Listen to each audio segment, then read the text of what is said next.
Abra a tua Bíblia no livro de 2 Coríntios, capítulo 12, segunda carta de Paulo, São Paulo, aos Coríntios, capítulo de número 12, eu vou ler do verso 1 ao 10, 2 Coríntios, capítulo 12. 2 Coríntios 12, Paulo escreve o seguinte: é necessário que eu continue a gloriar-me com isso, ainda que eu não ganhe nada com isso.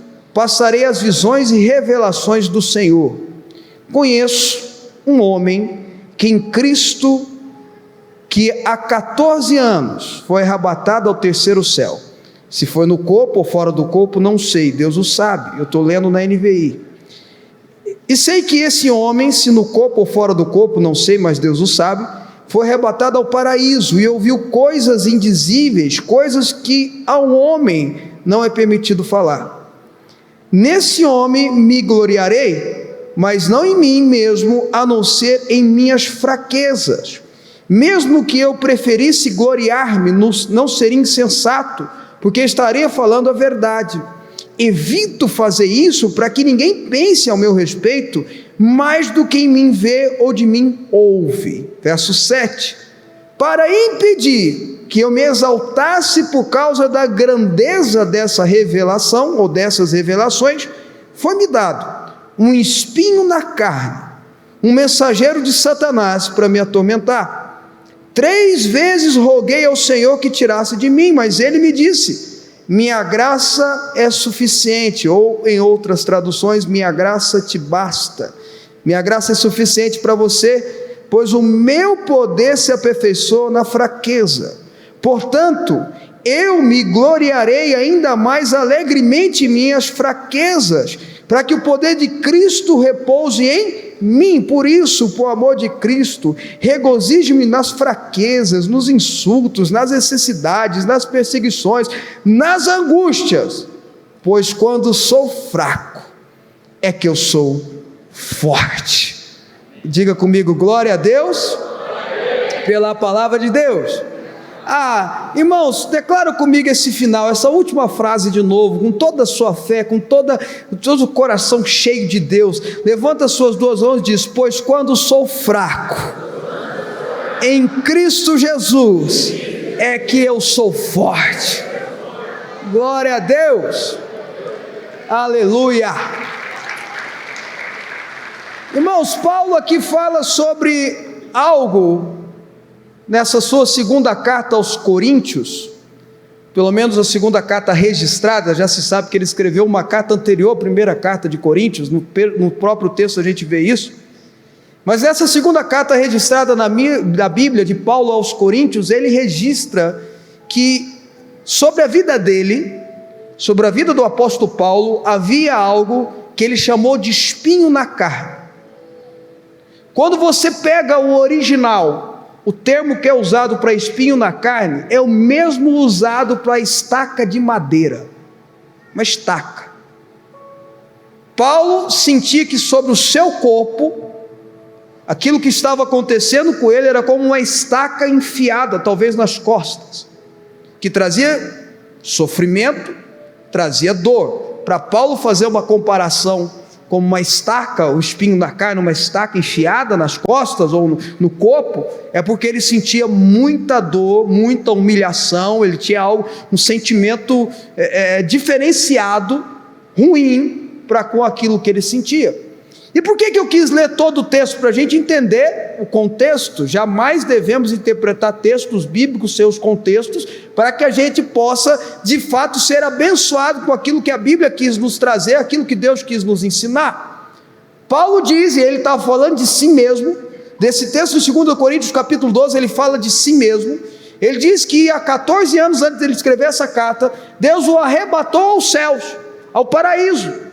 Ele foi ao paraíso, ele foi aos céus e viu coisas, recebeu revelações que para ele, para Paulo, esse homem de Deus, o homem que Deus escolheu para nos dar a doutrina da igreja, a doutrinar, não seria correto comunicar, falar. Ele viu coisas tão maravilhosas, tão extraordinárias, ele teve revelações tão extraordinárias, que ele diz que não é permitido que ele contasse aquilo. Toda vez que eu leio esse texto, eu fico imaginando esses irmãos aí, sobretudo na internet, que contam que sobe aos céus, vão lá e conversam até com Paulo, com Pedro, com Tiago, com João, que fala com todo mundo, chega aqui e conta tudo. Paulo, que é Paulo, subiu no céu, viu e ouviu coisas, chegou aqui e disse: eu não vou contar nada. Não vou contar nada, pelo amor de Deus. Vai ver, essa turma é melhor do que Paulo, não sei, não vou entrar nesse mérito não. Mas vamos lá. Paulo fala que teve essa revelação extraordinária e que para ele não se gloriar, que talvez ele poderia se gloriar, porque, poxa vida, subiu no céu, antes de morrer viu o paraíso. Tem teólogos que acreditam que foi aí que Deus deu a revelação para ele, foi no céu que Deus deu a revelação para ele das doutrinas que ele nos trouxe. Lógico, isso é uma suposição, não tem nada comprovado. Ele volta e diz: para que eu não me gloriasse, para que eu não ficasse orgulhoso, para que eu não cometesse o pecado de orgulho, porque todo orgulho é pecado. Deus rejeita o orgulho, seja lá aonde ele se encaixa na vida de qualquer um, isso é pecado, isso é errado. Para que ele não se orgulhasse, Deus colocou sobre ele, Deus deu a ele o que ele chama de espinho na carne, algo que trazia sofrimento. Ao longo da história, pastores, teólogos debatem o que seria esse espinho da carne. Tem gente que acha que é uma depressão,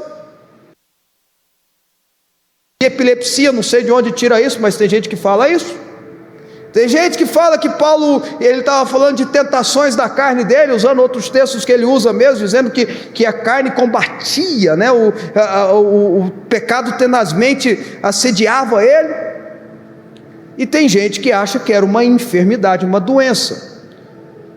Eu sou daqueles que acham, e eu repito, é um achismo, que era uma doença.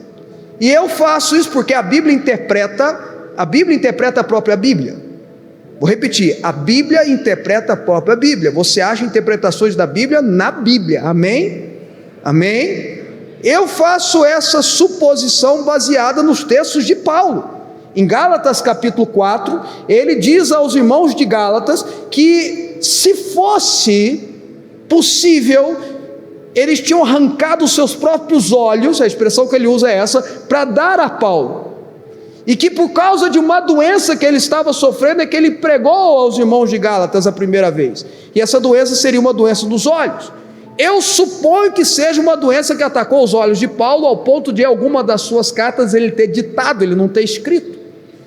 E aí alguém vai dizer: mas isso é muito simples, bispo. Bom, simples para você. Para Paulo, que vivia da escrita, que vivia escrevendo, que amava escrever, que amava ler, que amava estudar, que era apaixonado por isso, que o ministério dele evangelístico e de cobrir igrejas baseava-se muito na comunicação através de cartas. Isso era algo extraordinariamente fundamental na vida dele. Quem está entendendo o que eu estou dizendo?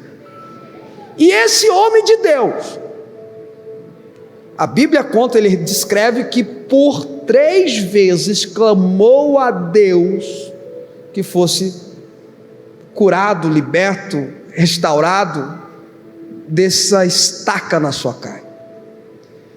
Irmãos, nós estamos falando de Paulo, o homem que as pessoas pegavam o seu lenço e levavam o lenço dele, que ele enxugava suor, e levavam e colocavam nas pessoas enfermas, elas eram curadas. Nós estamos falando de um homem que orava e as pessoas eram curadas instantaneamente. Nós estamos falando de um homem que orava e os demônios saíam. Nós estamos falando de um homem que um dia estava pregando numa casa e pregou até altas horas da noite. Uma pessoa estava sentada na janela, um rapaz dormiu, caiu do 3º andar. Paulo desce, ora por ele, ele ressuscita e Paulo continua a pregar.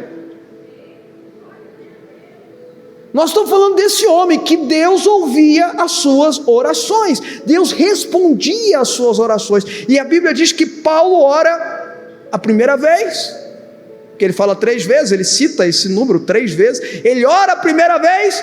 E eu imagino que Paulo era um homem de muita oração, muito mais do que nós. Ele orava era muito, com muito fervor, com muitas declarações, com muita graça. Ele declarava, ele profetizava, ele clamava, ele chorava, ele pedia: Deus, tira esse espinho da minha carne.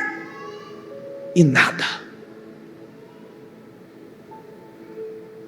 Talvez Paulo pensou: tem alguma coisa errada, Deus sempre fala comigo. De vez em quando Deus vem e senta, Jesus vem e senta na minha cama e conversa comigo, está na Bíblia isso, aconteceu com Paulo. Vou orar de novo. E fez uma outra oração, uma outra campanha de oração, e declarou, e profetizou, e pediu, e chamou a existência, e tocou no altar, e orou, e clamou, e nada. Tem um negócio errado. Aí alguém pode dizer, porque geralmente tem os amigos de Jó que olham e falam assim: ah, está em pecado, deve ter alguma coisa errada, deve ter alguma falha na vida dele, ou é falta de fé. Bom, nós estamos falando de Paulo, irmãos. Não encaixa muito falta de fé na vida dele. Pecado, ele era uma pessoa que se esforçava muito para agradar ao Senhor nas suas atitudes, enfim, não se encaixa muito essa definição, mas ele não ouviu nada. Na terceira vez ele decide, como um bom crente, um bom cristão, ele fala assim: eu vou orar de novo, vou declarar, vou profetizar, porque Jesus ensinou que eu tenho que ser igual uma viúva diante do juiz iníquo. Jesus ensinou que eu tenho que ser igual um vizinho, batendo na porta do outro até que ele me atenda. Eu vou continuar orando. E aí Deus resolve responder ele. Só que Deus responde Paulo de um jeito que Paulo não esperava. Deus responde Paulo do jeito que Paulo não queria. A resposta de Deus para Paulo foi não. A resposta de Deus para Paulo foi não.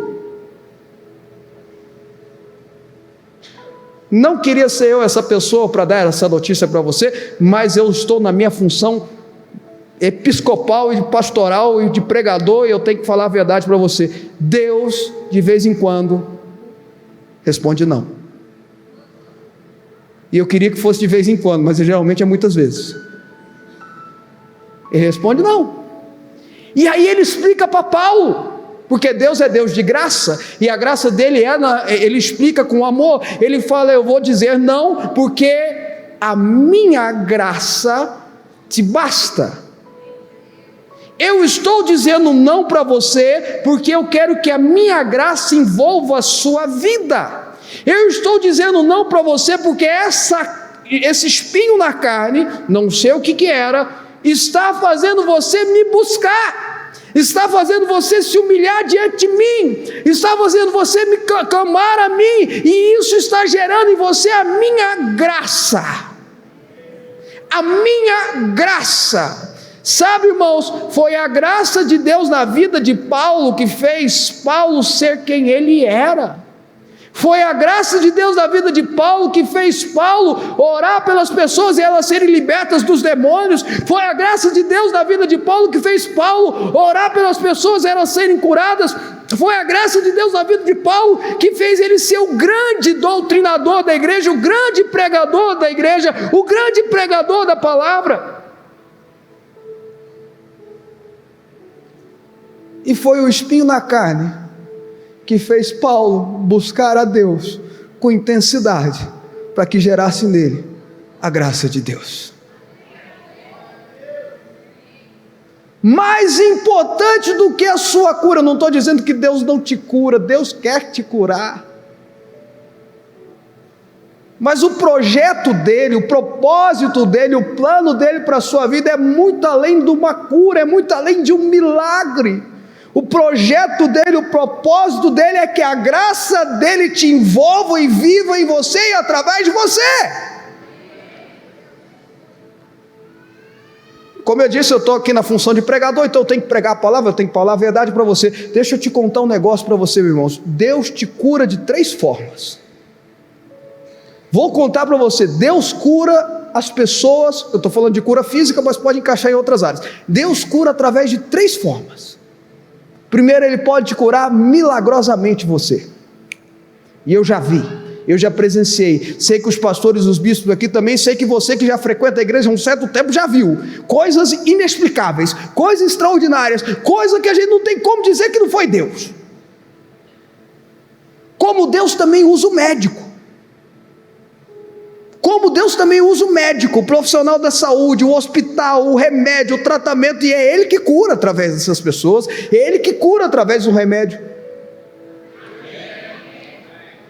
E tem uma terceira forma que Deus cura também, me perdoe, mas eu tenho que dizer, é verdade, não fique magoado comigo, é verdade. Ele te cura eternamente. Às vezes a cura não vem aqui no plano físico, mas ela vem no plano eterno. Eu tenho que dizer isso para você porque é verdade. Mais importante do milagre instantâneo, o milagre do médico, é a graça de Deus te envolvendo. É a graça de Deus operando em você, é a graça de Deus te capacitando, é a graça de Deus te fortalecendo, te elevando. Veja, irmãos, Paulo reclamou do espinho, ele na carta ele escreve aqui, é o mensageiro de Satanás, é algo enviado pelo diabo. Paulo tinha raiva desse negócio que estava acontecendo com ele.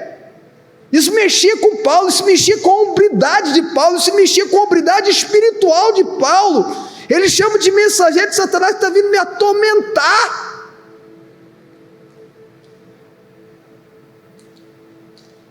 É algo que afligia ele. Talvez o espinho na sua carne também está te atormentando, está te afligindo.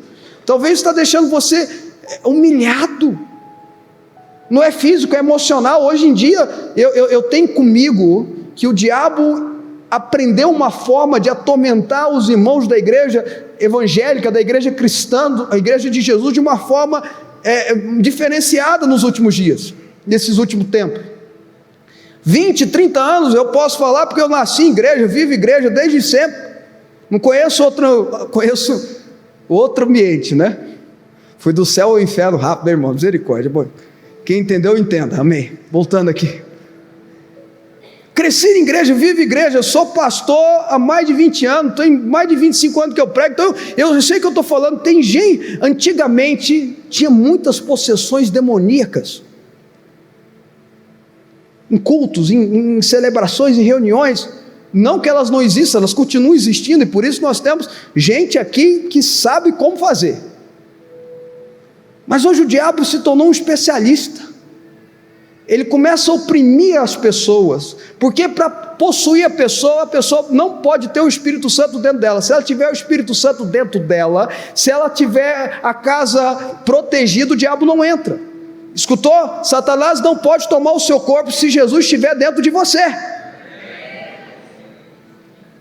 Mas isso não quer dizer que ele não pode vir com conversinha no teu ouvido. Então ele vem com conversinha no teu ouvido. Ele vem e te mostra abismo, ele vem e te faz proposta, ele vem e te atormenta, ele põe um espinho na sua carne e inventa o que hoje a psicologia chama de síndrome disso ou daquilo outro. São ações do diabo para te prender em algo, para te aprisionar. Talvez o espinho na sua carne não é uma enfermidade física, mas é uma enfermidade de alma, está te atormentando, está te jogando para baixo, e você fala, eu sou igual Paulo, eu sou cheio do Espírito Santo, eu tenho Deus na minha vida. Por que isso está acontecendo? Porque Deus permite que isso aconteça, para que a graça dele seja gerada em você. Onde abundou o pecado, superabundou a graça de Deus. Onde abundou o tormento, superabundou a graça de Deus. Onde abundou a depressão, superabundou a graça de Deus. Onde abundou a ação do diabo, superabundou a graça de Deus. Onde abundou a carnalidade, superabundou a graça de Deus. Vocês estão entendendo, irmãos?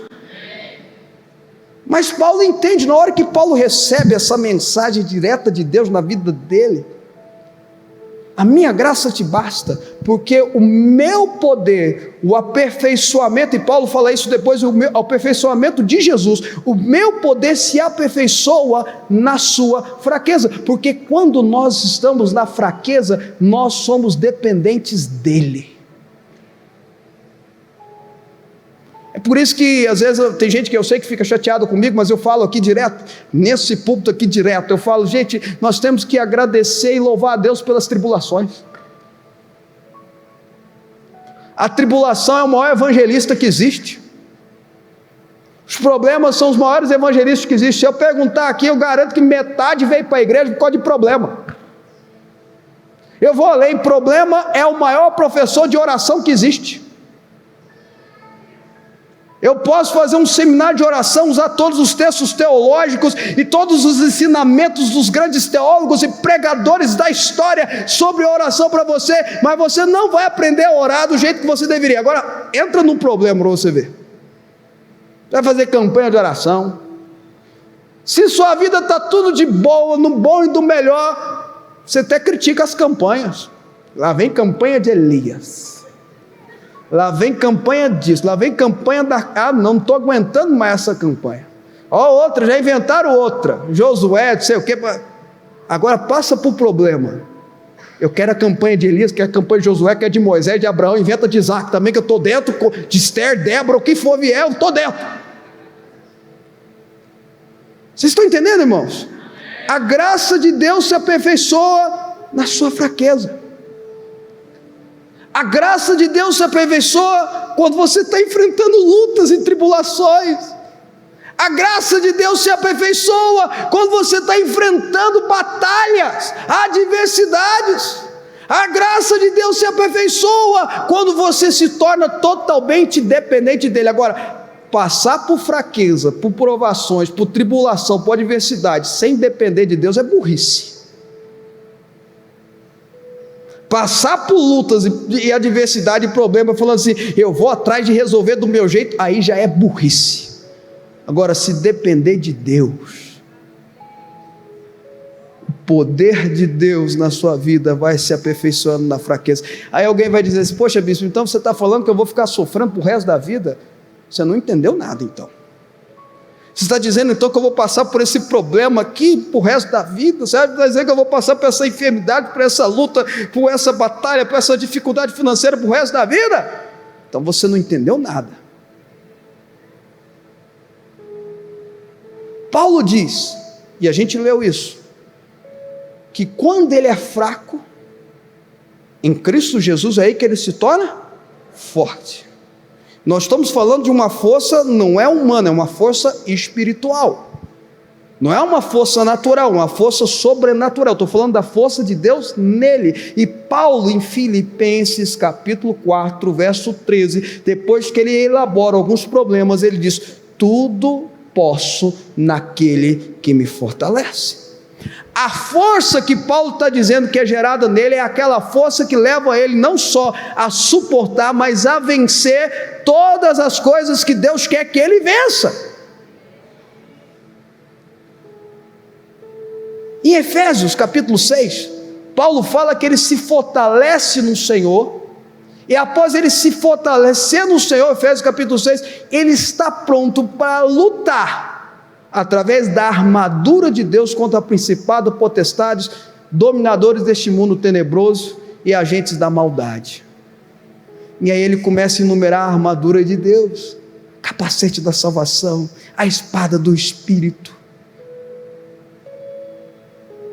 Por que você está falando isso? Porque quando a força do Senhor, que é gerada através da graça, vem sobre a sua vida, você pode todas as coisas, porque essa força não é sua, é dele. Essa força não é natural, é sobrenatural, e você está pronto e revestido da armadura do Senhor. E eu só estou citando carta de Paulo para não ter problema, investindo na armadura do Senhor para enfrentar todos os demônios contra a sua vida.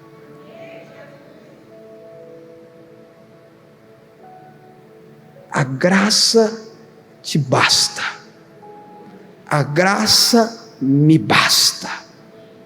Não sei se Paulo foi curado, muito provavelmente não, foi curado eternamente. Glória a Deus. E se você chegar no céu daqui a muitos anos, amém? Alguns não, muitos anos, amém, irmãos? Quando você chegar lá e perguntar para ele, ele vai dizer, não troco por nada. Aquilo foi essencial para mim, foi maravilhoso para mim. Da mesma forma que eu tenho certeza que se você chegar em Eliseu e perguntar, Eliseu, por que Deus não te curou da doença? Porque a Bíblia diz que Eliseu morreu de uma doença. Eu não estou falando de qualquer profeta não, irmão, estou falando de Eliseu. Sabe quem é Eliseu? O homem que mais fez milagre no Antigo Testamento. Um homem que mais fez milagres no Antigo Testamento morreu de uma doença. Por quê? Não sei. Mistério. Coisas que Deus reservou para ele. Jacó. que depois dele ter aquele encontro extraordinário com Deus no Val de Jaboque, na qual Deus toca no nervo ciático dele e ele manca para o resto da vida, ele se tornou um portador de necessidade especial. O grande patriarca Israel, mudou o nome de Jacó para Israel, se tornou uma pessoa com uma deficiência física para o resto da vida. E quem fez isso nele? Deus. Aqui ele não pode nem falar que é agente do inferno, igual o Paulo falou. Por quê? Não sei. Mas eu posso afirmar algo, que nem a doença de Eliseu, nem o fato de Jacó ter mancado ou ter deficiência para o resto da vida, e nem o fato de Moisés ter dificuldade na língua, impediram Deus de cumprir o propósito dele na vida deles. Por quê? Porque é pela graça. Vocês estão entendendo, irmãos? As suas necessidades, as suas dificuldades, as suas deficiências, as suas limitações, os seus problemas, não podem impedir Deus de agir na tua vida e Deus agir através da sua vida. Por quê? Graça. Graça. Favor, misericórdia, amor imensurável, graça, superabundante graça. Irmãos, deixa eu dizer para você, irmãos, Deus quer te curar, Deus quer fazer uma obra da tua vida, Deus quer fazer você prosperar, Deus quer fazer você, os planos de Deus são maiores que os seus. Paulo diz também na segunda carta a Coríntios, nem o olho viu, nem o ouvido ouviu, nem jamais penetrou no coração do homem, ou seja, você não tem nem a capacidade de imaginar o que Deus tem preparado para aqueles que o amam. A Bíblia é cheia de textos assim, a Bíblia não mente, mas isso tudo veio através da graça, e a graça é trabalhada em nós, e ela é trabalhada em nós nas nossas fraquezas. A graça trabalha em nós, e ela trabalha em nós através das nossas fraquezas. É por isso que Paulo talvez fala,